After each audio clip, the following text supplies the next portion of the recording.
Hello mga madam and sir, we are in front of my things for a swimming or boating. My video is about what to bring for boating. You don't need a lot of stuff for you to carry. You have to have a lot of zip locks, the sunglass everywhere. When it's outside, I always have this one. This is three things that I have to have in my bag when I'm out: phone, cash or octopus, and sunglass. Very important for boys, for girls, for kids, for adults to have sunglass to wear when you are outside under the sun. Before I go out, after shower, I put sun cream, any sun cream that you are having in your house. When I'm out for wake surfing, I always wear very tight swimwear, like this bra or swimsuit and underwear. This is very tight, and I always wear double leggings. And on the boat, there's a life jacket already. So these are only the whatever I need when I'm on wake surfing. I want to make sure that I'm confident and I'm secure with my thing in my body, with the outfit that I have while I'm holding the leash or the tight or while I'm focusing on the wake surfing and on the board. You don't want to wear this kind of underwear or swimwear while doing sports event, because you can't focus and concentrate on what sports that you are doing if you are having this sexy kind of underwear or swimwear. So these are the thing that I always wear, and you bring this one also because from time to time you have to have that. And so the backup, these are the backup stuff. If you don't feel to bring this one, you can bring the normal underwear or the bra. This is just for you to understand, or for your guide, and to show you what I bring. And another thing, important thing, is jacket, especially when it's winter or spring or fall. And I always have this jacket. This is like for if you can hear, parang sida. It's good for rain or winter. Waterproof, kumbaga. This kind of jacket. There's a hood in this jacket. Covered na yung buong katawan ko. So it's a jacket with a hood. And another thing, this one, the head cap.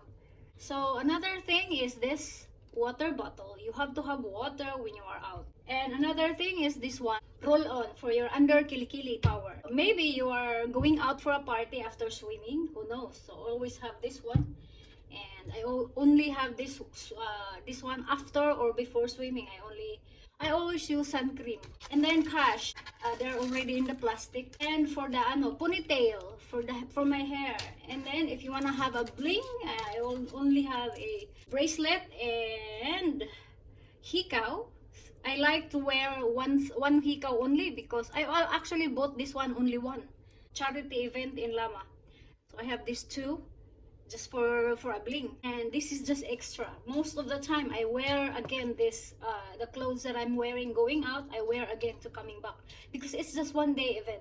It doesn't need to be like super formal when you are out for boating, because you're just there to enjoy the water. That's just the main thing. So you have to have a towel. Let's go to the gadgets. Headset.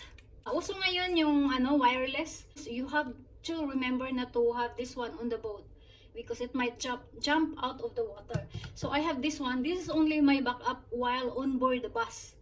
So just for in case. And this I always wear with a cord while on the boat, so I'm safe. They don't jump out everywhere. So that's why I have two headset. Those friendship dyan na seasick person, you have to have a Bunamin or seasick tablet. So this is just in case I have a friend to be on board na magkaroon ng seasick. So I have this one extra. Sometimes I do bring this one or not. Power bank and extra phone. Sometimes I don't bring phone, or I only leave them at the yacht club, just to show you what are the gadgets that I have. So important, I must have power bank, So GoPro, power bank, extra phone, and then cord for, of course, for your power bank and for your phone. And don't forget your snacks. Sometimes we do go to a lunch at the seafood restaurant, so that's why you have to have cash. Restaurant for lunch, or if not, then we just have to have snack the whole day. It's good when you are not, when you don't need to go to the seafood restaurants. First thing you save, because in that restaurant it's very expensive. It's 200 per head. What we do, we go bring snacks, fruits, or like watermelon or banana, cake or a bread. That's just for me, for myself, because we Asian, we girls like to eat from time to time. So most of the time we do have nuts, these nuts, sometimes almond or sometimes this one. Put them into the ziplock like this. Put them into the ziplock.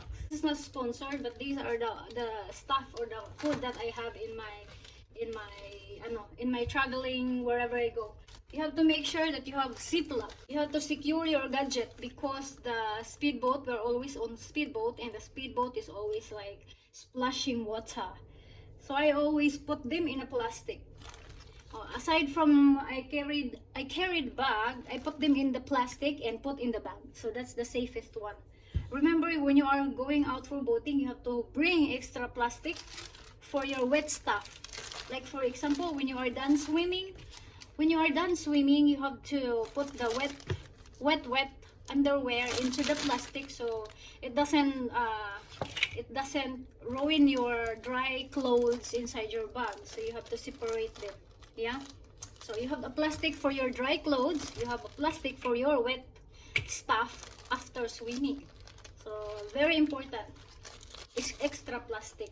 And ziplock for your gadgets. I will put them in a plastic so you can see and you will understand, right?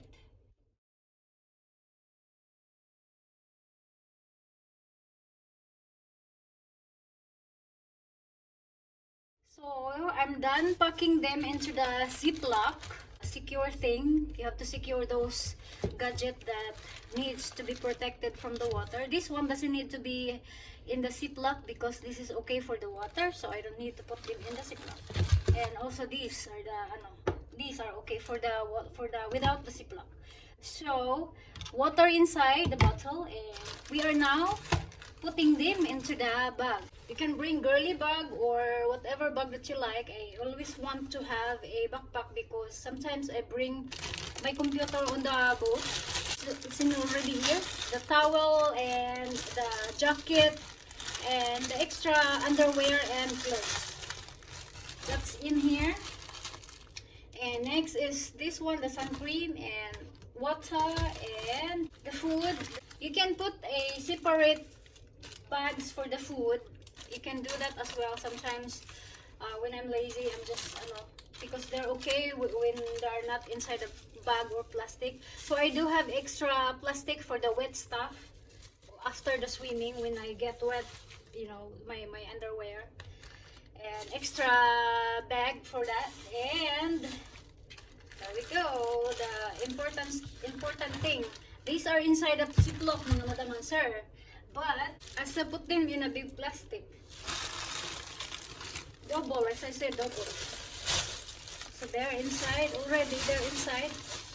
Whatever plastic that you have in your sometimes I do use a rubbish bag, the new plastic rubbish bag. Those are clean and secure, just for the protection from the water. So it's just like ang tawag doon, raincoat for your bag. So I already have big plastic bag. So I put all the things inside the plastic.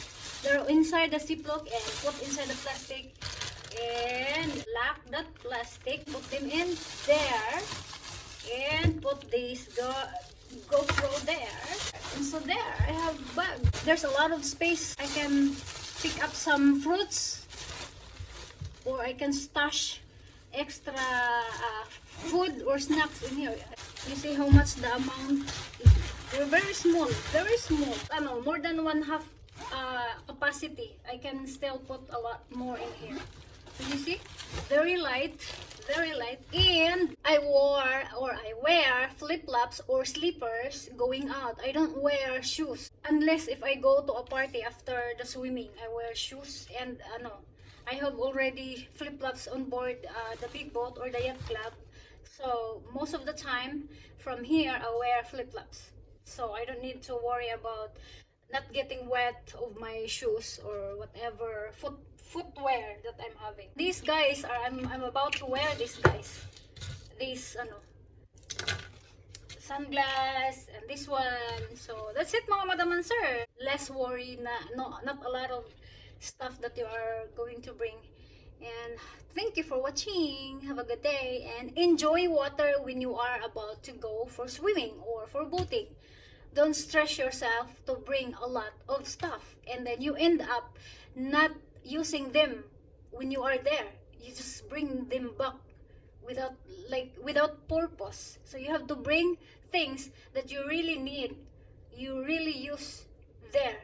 Not like you have to carry the entire planet and carry them back home, you know. And for pasosyal tao, or for those of you guys na meron kayong mga pasosyal things or stuff with you, you don't need to use plastic. Me, I always like to have plastic because very easy and lightest for me is plastic. I always use plastic for my swimming and boating event, but just pahabol, just for you to know that you can pasosyal, you can use this one, these guys, like this, mga pouch, yung mga waterproof na mga pouch, ganun. So I just for myself lang, I always like to use plastic because they are not new, they are recyclable, or they can be used for another extra things. Like after that, I will use them to put a rubbish after that. So these guys are like when I'm out for pasosyal. Pahabol again, when you are going to the beach for swimming, and the beach in Hong Kong has free shower, you can bring your shampoo and conditioner and comb, or for your bathing gears or bathing stuff. You can do that. But for me, I have already my stuff on board the boat in the yacht club, so I didn't include those bathing stuff for my video. But pahabol ko lang, pwede nyong dalhin yung pang bath stuff nyo, like the soap, the shampoo, the conditioner, and the suklay. So if you wanna go out lights, or you don't need to bring those bathing stuff, you can just rinse yourself when you are arrive home. Just rinse with water. If you are if you have available something in the house or in the boat or somewhere, wherever you go, like swimming, if you have those available shower, you can rinse, you can bring if you want to bring heavy stuff. But for me, these are the light saving stuff that you don't need to bring the entire earth for you to go for swimming. Again, you have to enjoy the water. You have to focus on, like for me, I'm on training for wake surfing. I have to focus on that, not focusing on whatever I have to bring in my bag. Okay, thank you guys.